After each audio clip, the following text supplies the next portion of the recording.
औज़ुबिल्लाहिमिनश्शैतानिर्रजीम बिस्मिल्लाहिर्रहमानिर्रहीम। सबसे पहले तो मैं तमाम मीडिया फैटर्निटी का हस्ते दिल शुक्रिया करता हूँ कि आप यहाँ हमारे इस प्रेस कॉन्फ्रेंस को कवरेज करने के लिए यहाँ आए, शुक्रिया। तो आज इस प्रेस कॉन्फ्रेंस में मौजूद हैं हमारे नए सिमोग लद्दाख का प्रेसिडेंट अहमद कादरी, हमारे vice president Sajag Ali, organiser Zainab Bano और बाकी हमारे कुछ मेंबर्स यहाँ मौजूद हैं। आज का जब प्रेस कॉन्फ्रेंस करने का मकसद यूँ है कि सबसे पहले तो हम सभी स्टूडेंट्स, सभी अनएम्प्लॉयड यूथ को मुबारकबाद देते हैं कि जो काफ़ी टाइम से लद्दाख रिक्रूटमेंट बोर्ड बनने के ख्वाब देख रहे थे, जिससे उनकी जो अनएम्प्लॉयड यूथ का मसला चल रहा था हल हो जाए।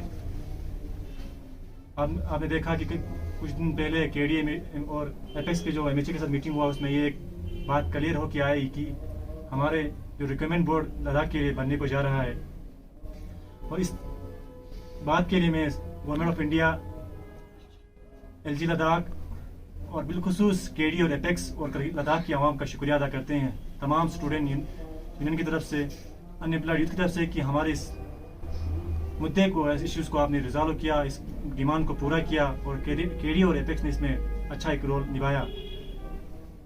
और बाकी आप देखते हैं कि इस लद्दाख रिक्रूटमेंट बोर्ड को बनने में तो बहुत टाइम लगा।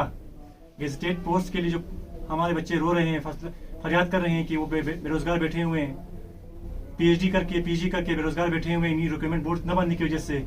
आज हमें बनने को आया और अब हम देखने जा रहे हैं कि इंशाल्लाह कब ये लद्दाख रिक्रूटमेंट बोर्ड बन के एक शक्ल दे के ये पूरे प्रोसेस रिक्रूटमेंट बोर्ड का प्रोसेस चलेगा, रिक्रूटमेंट चलेंगे। हम उम्मीद करते हैं कि यूटी एडमिनिस्ट्रेशन इस बोर्ड को जल्द जल्द तामीर करके रिक्रूटमेंट्स शुरू करें। बाकी आप जानते हैं कि हम लद्दाख 4 सालों से, जब से यूटी में बना हुआ है, बहुत सारे मसलों में घेरे हुए हैं। इसके साथ हमारे कुछ एजेंडे हमने बनाए थे केडी और एपेक्स में, जहां सिमोग एक केडीए का मेंबर है, जहां हमने रखा था 4 मुद्दे। उन मुद्दों में से अभी भी हमारे जो मेन मुद्दे हैं 6 शेड्यूल और स्टेटहुड को लेके अभी तक हमें सिर्फ नाराजगी देखने को मिली गवर्नमेंट ऑफ इंडिया से। एमएचए से जो मीटिंग हुई उसमें कोई आउटकम नहीं आया। इस सिलसिले में हमारे का सोना वांचुक हंगर स्ट्राइक 21 दिन के हंगर स्ट्राइक में बैठे हुए हैं। उसका भी हम तमाम करगिल वासियों की तरफ से, स्टूडेंट की तरफ से उनका शुक्रिया अदा करते हैं और उनसे यकजहती का ऐलान करते हैं। इंशाअल्लाह हम भी स्मोक तमाम मेंबर्स इस प्रोटेस्ट को, इस हंगर स्ट्राइक को ज्वाइन करने के लिए इंशाअल्लाह कुछ ही दिनों में हम ले जा रहे हैं, ताकि हम भी अपना दिखा सके कि सोना वांचुक साहब हर करगिली, हर स्टूडेंट्स इसके साथ शाना बाशाना काम करेगा, शाना बाशाना बैठेगा इंशाअल्लाह। बाकी हमारे चंद और इश्यूज हैं जो हम आपको डिस्ट्रिक्ट के जो कुछ इश्यूज हैं, स्टूडेंट्स के इश्यूज हैं, यूथ के इश्यूज हैं, वो हमारे president, vice president Sajag Ali बोलेंगे। जी अस्सलाम वालेकुम एवरीवन। तो सबसे पहले तो हमारे प्रेसिडेंट साहब शुक्रिया अदा करना चाहूँगा कि आपने ऑर्गेनाइज़ किया। कुछ हमारे जो स्टूडेंट्स का और यूथ्स का इश्यूज़ थे, तो उसमें आप लोगों को बखूबी मालूम है कि कुछ महीने पहले हमारे DSRB के रिक्रूटमेंट हुए थे। उसमें क्लास 4 का भी था और बाकी सारे पोस्टों का भी रिक्रूटमेंट हुआ था। उसके बाद अभी तक करगिल में क्लास 4 में जो सिलेक्शन हुए थे जो कैंडिडेट, अभी तक उनका पोस्टिंग नहीं हुआ, उन लोगों ने ज्वाइनिंग नहीं किया हुआ है। तो हम एडमिनिस्ट्रेशन से रिक्वेस्ट करेंगे और चेयरमैन सर से भी DSRB का कि कुछ कम टाइम में इनका ये करवा दें और जितना जल्दी हो सके इनका ज्वाइनिंग होना चाहिए। और दूसरी बात जो कि मैं आप लोगों को बता दूं, कुछ दिनों पहले हमारे करगिल में 10th, 11th, 12th का जो है CBSE बोर्ड एग्ज़ाम हुआ था। तो उसमें हमें इस साल देखने को मिला, हमारे स्टूडेंट्स को काफ़ी मुश्किलात का सामना करना पड़ा, क्योंकि बर्फ़ बहुत ज़्यादा गिरे थे और काफ़ी दूर दराज के इलाकों में बच्चों को परेशानियाँ हुए। फिर भी बच्चों ने हर जगह अपना एग्ज़ाम दिया CBSE के थ्रू। तो इस साल का जो 10th और 12th का एग्ज़ाम हुआ, वो बहुत एक काबिल तारीफ़ हम कहेंगे इसको, क्योंकि इसमें हमें कहीं भी ऐसा देखने को नहीं मिला कि जिस तरह से पहले चलते आ रहे थे, कुछ चीटिंग का एक सिस्टम हमारा होता था, ये चीज़ें बंद हो चुका था। तो हम जिस हिसाब से यही गुजारिश करेंगे, और आने वाले दिनों में जिस तरह से JK बोर्ड का भी एग्ज़ाम होता है उसमें भी आप CCTV कैमरे लगा के स्ट्रिक्टली ये जो नकल का सिस्टम होता है यहाँ पे, ये बिल्कुल बंद होना चाहिए। मैं कंसर्न अथॉरिटी से ये गुजारिश करूँगा आने वाले दिनों में जहाँ पर JK बोर्ड का एग्ज़ाम होता है उन पर भी कड़ी नज़र रखा जाए और ये एग्ज़ाम को स्ट्रिक्टली एग्ज़ाम आप कंडक्ट किया जाए। बाकी इनका जो CBSE बोर्ड का एग्ज़ाम का जो टाइमिंग है उसका थोड़ा दिक्कत हो रहा है। मैं एडमिनिस्ट्रेशन से ये रिक्वेस्ट करूंगा, अगर हो सकता है तो पॉसिबल है तो इसका जो एग्ज़ाम का टाइमिंग का जो है हमें देखने की ज़रूरत है टाइमिंग को लेके। और तीसरी बात, कुछ दिनों बाद अभी आने वाले दिनों में जो है स्कूलें फिर से रीओपन होने वाले हैं, तो इसमें अभी जो रिसेंटली हमारा एग्ज़ाम हुआ उनको तो फिर तो छुट्टी होगा। तो हम ऑनरेबल सी साहब से भी गुजारिश करेंगे और लोकल एडमिनिस्ट्रेशन से गुजारिश करता हूँ कि आने वाले दिनों में जब इनको छुट्टी होगा, जब स्कूलें खुलेंगे, तब इनको टेंटेटिव एडमिशन देके, प्रोविजनल एडमिशन देके इनका क्लासेस, चाहे 10th का होगा तो 11th का चले या 12th का होगा तो उसका अभी आने वाले दिनों में जो स्कूल खुलेगा तो उसका एडमिशन देके, टेंटेटिव एडमिशन देके इनका क्लासेस जो है ब्रेक नहीं होना चाहिए, क्लासेस इनका चलते रहना चाहिए।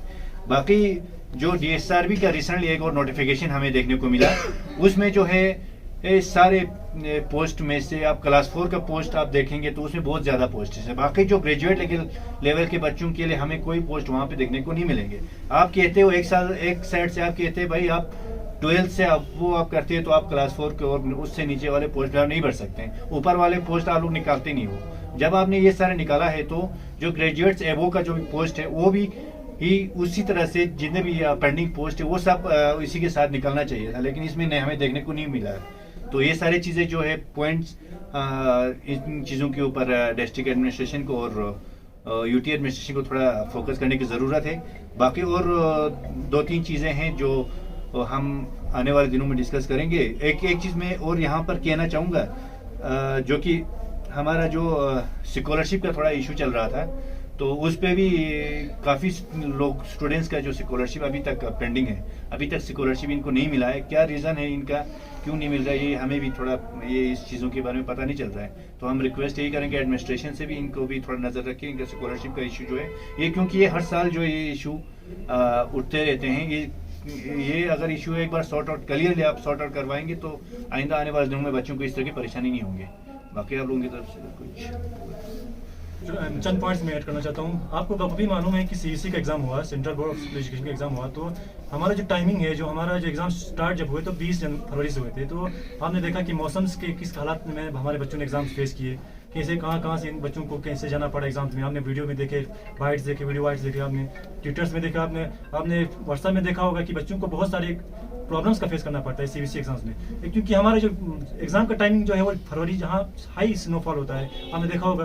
तो हम रिक्वेस्ट करते हैं LG एडमिनिस्ट्रेशन से कि अगले साल के लिए मेहरबानी रिक्वेस्ट की कि कम से कम हमारा एग्जाम जो होना चाहिए मार्च 15 के बाद होना चाहिए, ताकि बच्चे बिना किसी किसी प्रॉब्लम के एग्जाम दे सके। और चौथा जो हमारा जो इशू बता लद्दाख SSRB का जो बताया, सॉरी करगिल SSRB का, हमने देखते हैं कि हमें 10th मिनिमम देखा जाता है और 12th के लिए मैक्सिमम रखा जाता है, लेकिन ग्रेजुएट के लिए इतने पोस्ट निकाले नहीं होते हैं। फिर क्या करे बच्चा? जैसे कल आपने देखा 90 पोस्ट निकले लगभग लद्दाख करगिल रिक्रूटमेंट बोर्ड ने, लेकिन हमारे ग्रेजुएट्स के लिए पोस्ट कुछ खास नहीं है। तो हम रिक्वेस्ट करते हैं कि इन ग्रेजुएट वालों का भी थोड़ा सोचें, इनके लिए कम से कम हमारा जो ख्याल रखें और हमारे पोस्ट एडवर्टाइज करें। और दूसरा, हमारे जो हमेशा जो होती आ रही है कि लापरवाही हमारे यहाँ बहुत चलता है। जैसे कि आप देखते हैं कि इससे पहले भी बहुत सारे पोस्ट एडवर्टाइज हुए हैं, लेकिन एग्जाम भी हो गए हैं, लेकिन बाद में इनका रिजल्ट निकलता नहीं है। आज भी इसी तरह बहुत सारे पोस्ट एडवर्टाइज हो गए हैं, लेकिन एग्जाम भी हुआ है, लेकिन अभी तक उनका ज्वाइनिंग नहीं हुआ है। बाद में जैसे कि हमारा आपको भी मालूम है कि 19 से पहले बहुत सारे पोस्ट एडवर्टाइज किए थे, बहुत सारे पोस्ट का एग्जाम भी हुआ था, लेकिन लास्ट में ये क्या बोला गया कि आपका रिक्रूटमेंट बोर्ड चेंज हो गया, आपके रिक्रूटमेंट रूल्स चेंज हुए, तो हमारे बहुत सारे पोस्ट विड्रॉ किए गए, जिससे वजह से हमारे बच्चे बहुत सफर हो गए। आप इस तरह ना कीजिए मेहरबानी, क्योंकि हम भी यहाँ से फीस भरते हैं, इतने फीस भरते हैं, पता नहीं वो फीस कहाँ जाता कहाँ है। लास्ट हमने जब DC साहब से रिक्वेस्ट किया था कि ये फीस कहाँ जाता है जरा हमें बताइए, तो बोला कि DC साहब ने कि हम आपका फीस वापस कर देंगे। कहाँ गया वो फीस? अभी आप 2012 से लेके 2019 तक का पोस्ट का आप देखिए कितने बच्चों ने फॉर्म भरा है और वो फीस कहाँ गया। जब आपके ही मुकाबले में, आपके ही माध्यम से मीडिया बाइट दिया था, जब संतोष सुखदेव सर यहाँ पर DC थे, तब वहाँ कहा था कि हम जितने भी फीस यहाँ तक आए हैं पूरा हम रिटर्न कर देंगे फीस। आज कहाँ है वो फीस? ना हमें वो रिकमेंड, ना वो एग्जाम हो गया, ना हमें कोई वो फीस रिटर्न हो गया। तो हम रिक्वेस्ट करते हैं कि इस तरह लापरवाही ना करिए, जितने भी पोस्ट एडवर्टाइज होगी उनके एग्जाम करवाइए, जिनकी एग्जाम हो गई उनके कम से कम उनको ज्वाइनिंग ऑर्डर मिलना चाहिए, उनको ज्वाइन होना चाहिए। शुक्रिया।